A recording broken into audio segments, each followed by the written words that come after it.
Okay, magandang araw po sa inyong lahat. This is Kiko Javier, one of the pioneer leaders of this Supreme Wealth Alliance Ultimate Global Opportunity. Okay, ang pag-uusapan po natin is paano ba ako gagawa ng account or magsa-sign up at paano ako mag-upgrade or saan ako magbabayad. Okay, so those are the questions na gusto ko pong masagot ngayon during this short video. Okay, first, dapat po mayroong nag-invite sa atin. Okay, dapat po mayroong nag-invite sa atin at nagpadala ng kanilang referral link. Okay, because hindi po tayo makakapasok sa join sa join in or the sign up button kung wala po nag-invite na tao. Okay? Pagka once po na itinype nyo lang yung supremewealthalliance.com sa inyong website o sa inyong address box, pag inopen nyo po yan, nakalagay access denied. Okay? So, hindi po yan pwede. Kailangan po merong tao na nag-invita sa inyo. Okay? Or, pwede rin naman po kung alam nyo yung kanyang username.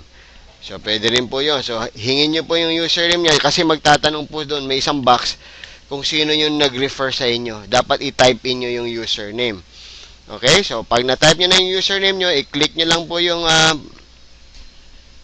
go button doon, then i-open nyo na yung site for you. Pero in this case, sa example ko, meron po nagpadala sa akin ng link.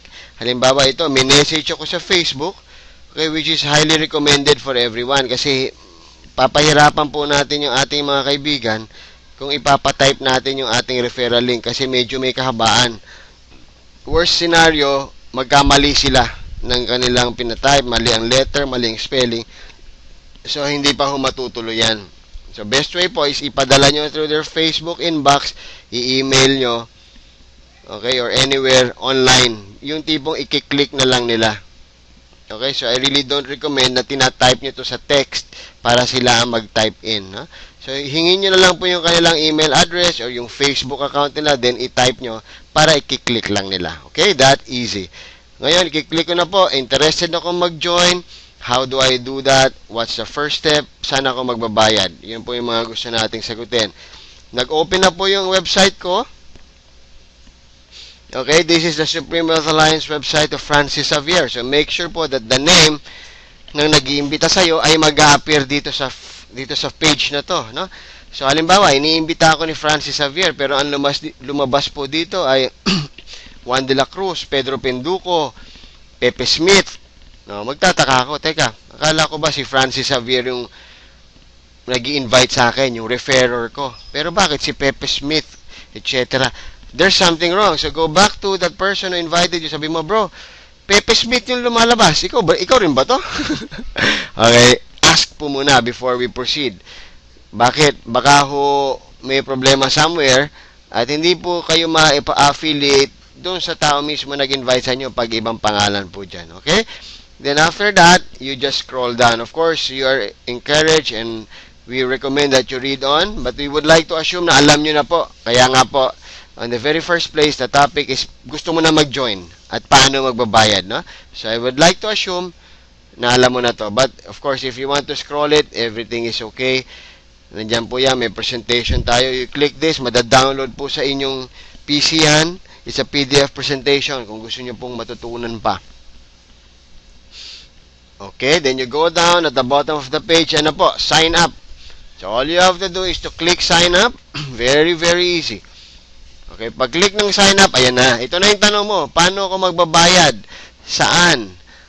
Okay, ito na po. Sinagot na po dito. Choose payment option. Ano-ano ba yung mga payment options? Ito pong Alert Pay, Liberty Reserve, mga instant verification po ito. Naka-tie up po ang system natin with Alert Pay.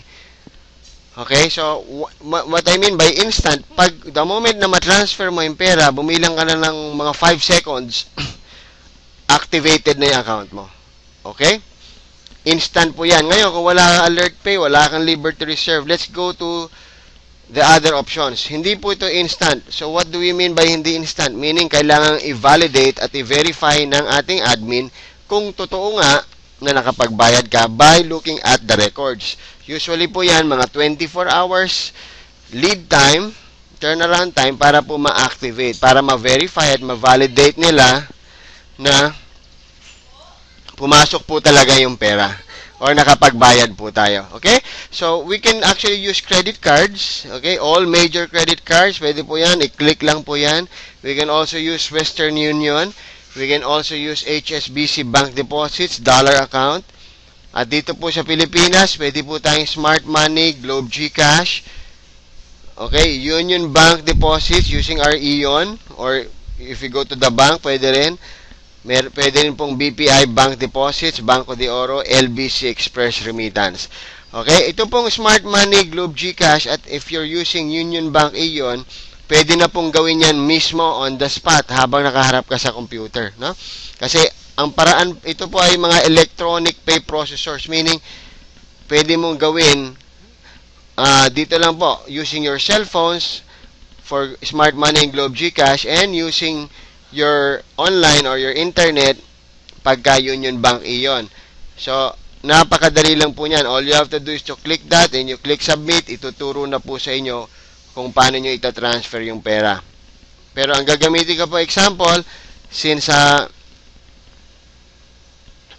para po dito sa ating video na to is example, we will be using Banco de Oro.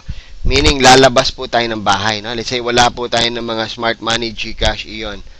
Okay? So, lalabas tayo. Banco de Oro, napakarami pong branches dito sa Pilipinas. Hanggang sa mga malls, pati Sunday at holidays, nandyan sila. Okay, click Banco de Oro and click Submit. Okay, so yan po yung unang lalabas. To join SWA, you first have to deposit 2,500 pesos. So, yun po yung naka-fix natin for the peso value. 2,500. So, you first have to deposit. Kailangan po mag-deposit muna bago tayo ma-activate. Okay? Not the other way around. So, ang gagawin nyo po, kunin nyo po ito, kopyahin nyo po itong information na to. Okay? Isulat po sa papel or i-type sa cellphone or i-send nyo sa cellphone nyo. Pagkatapos po na mailista at maisulat, lumabas na ng bahay. Okay? I-close na po ulit natin yung computer because we have to deposit that amount first. Okay, so i-close natin ang browser. Okay, close. Turn off. Okay, nagpunta sa Banco de Oro, nag-deposit, kinuha ang transaction slip. May bibigay pong resibo sa inyo. Please make sure kunin nyo po yon. Okay, dahil kailangan natin yung reference. Bumalik sa bahay, sa harap ng PC, in-open, chinek ang Facebook. Okay, okay, di na-check yung Facebook. Bumalik doon sa address. Okay, ito na lang. Binalikan natin yung message. Click ko po ulit ito. Ayun. Lumabas na ulit yung pangalan.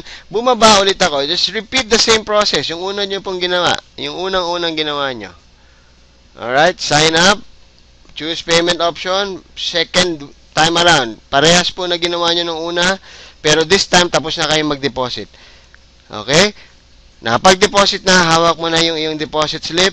Confirm referrer. So, alam ko naman, Francis Javier, yun talaga yung pangalan niya. Okay, ito na po. Username, let's say gusto ko, wow, galing. O, yan. Halimbawa lang po, Yan po ang gusto kong username. Ano po yung aking pangalan? Let's say, George Javier. Okay, example lang po ito. Email address, let's say, gjavier@gmail.com. Password, lagyan po natin ng password dyan. Yung password na madali nyo ring matandaan at hindi malilimutan. Country, of course, Philippines.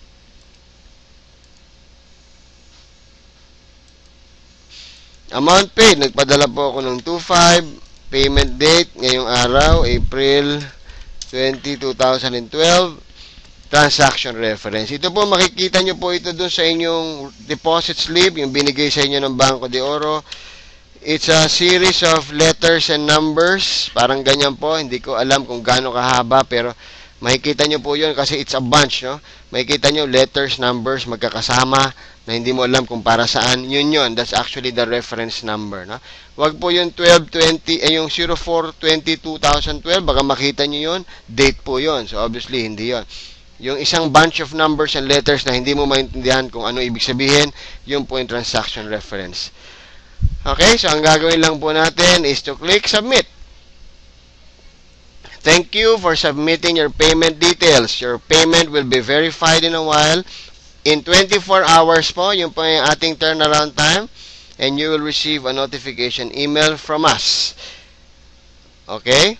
So, once na ma-receive nyo na po yung verification email, or check it back after 24 hours, makikita nyo doon, then you can already log in to your own website, and pwede mo nang i-navigate yung iyong brand new back office, and this is the office that will bring you so much money by just enjoying your place at home. Okay, so maraming salamat po. Again, this is Kiko Javier. I'll see you sa next video. God bless po.